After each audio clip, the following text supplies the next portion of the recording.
Just to begin with, I had read that on working on Scared Sacred that you in fact had about 30 different segments originally that you'd whittled down dramatically to create the film you did. In this case, give us some idea of the ratio, maybe the ratio of what you shot to what you put in the film. Sure. I'm somebody who has quite an intuitive process to filmmaking, and a lot of the shooting may not appear in the film, but actually deeply informs the film. And of course now we have DVD extras and the web and other places where we can put that material, so it's not all going to just end up on the cutting room floor like it used to. But in general, I tend to shoot about 500 hours for my films. I shoot a lot. Yeah. And in this case, there are some beautiful scenes that are not in the film, like the entire Maori section, of which you just saw this poster image and at the Parihaka Peace Festival.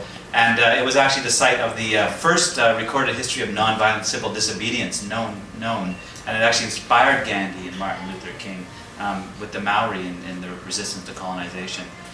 So unfortunately that scene, the biggest problem with the film was there was just too many stories, and we just had to keep whittling it down.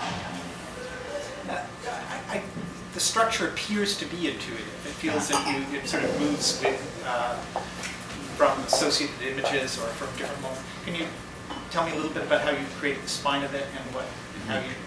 Obviously, the South Central Farm is a motif that keeps it reappearing, but I mean, it's interesting when you look at this film. It's almost a mistake to call it a documentary. I'd rather call it a non-fiction feature, because the point of the film is not exactly to map out a thesis, logical thesis. In fact, it's about a kind of activism that comes from the heart as much as it does come from the head. So the film itself also reflects that in the way it builds, in the way it's structured. And so it's designed to, it's intended to operate on multiple levels, not just on an intellectual level, but also on an emotional level and, dare I say, on a spiritual level. So that actually, what I hope happens when you watch the film is you get a visceral sense of soul force or fierce light yourself on the journey that you go through. So the film really, the structure of it is really like the journey of a seeker. It's like an investigation. That's sort of my personal journey is what holds it together. And that's how my films always operate. They start with a change that's happening within me, or something that I'm struggling to understand that I see reflected in the larger world around me.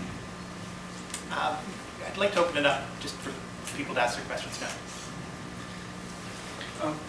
Part of, you've begun with sort of the language of the head and the heart. I was really impressed with what was from the gut or the intuition, is that some of it could be explained, but only the images, like the words, were lost in what they were. Did you have that sense, as you put it together, that this was also emerging from the people there as well? But just from within them. Right. Well, I guess the question is, what did I have the sense that the people within was this sort of fierce light? Yes, it's like this intuition or gut sense of things. Definitely. I think the people in the film, each one of them embodies this sense of soul force. I mean, when you spend time with somebody like Congressman John Lewis, you feel like he's literally channeling Martin Luther King. He's someone of that stature. And someone like Archbishop Desmond Tutu as well. I mean, actually, each person in their own different way.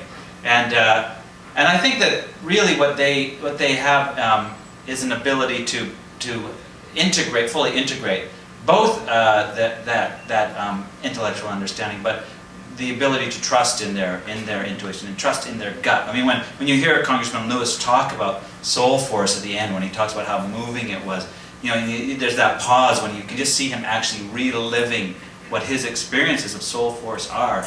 You know that this is somebody who's not talking from the neck up.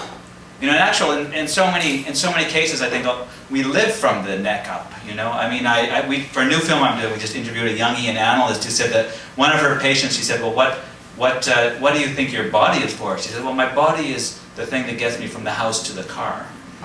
So we actually are a lot of the times in our society, we kind of are somewhat disembodied, and I think soul force is about bringing your soul and your body and your whole being, mind, body, spirit, into integration, into harmony.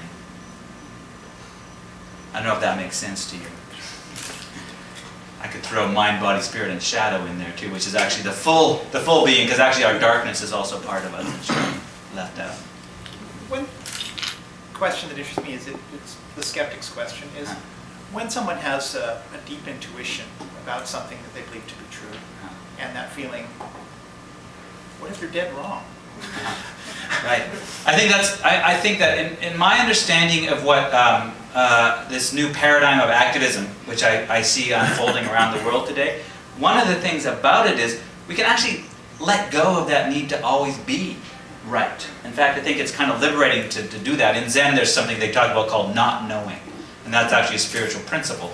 There's an element of mystery, and I think that there is a real danger when either, and it's interesting because it's so similar between people who are very politically minded and say people who are quite religious, who come from a place of being right or knowing, and it's actually kind of it can easily turn into dogma, and it can easily turn into fundamentalism. And I actually think that ideology is something that's kind of frozen, and to really to be in the present and really to be open to the complexity of what it is to be human in this ever-changing world, we need to let go of our need to always be right. I mean, the most dangerous person on the planet who's recently deposed was George Bush, who was had that cowboy mentality of even when everyone knew he was wrong, he literally stuck to his guns.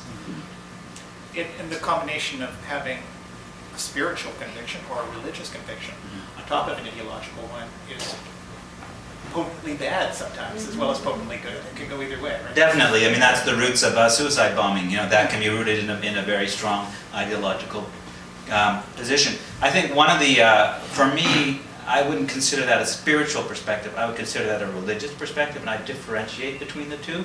Religion can be a container for spirituality. It offers us an opportunity for community. It can be a source of tremendous positivity. It can also be the exact opposite. And I say that any kind of belief system which promotes hatred or violence or separation, to me isn't by definition spirituality, because I want to get to the roots of what that word means, and that's actually love with a capital L, agape love. That's a spiritual perspective, and so that would mean that there has to be more openness and true compassion. Good question.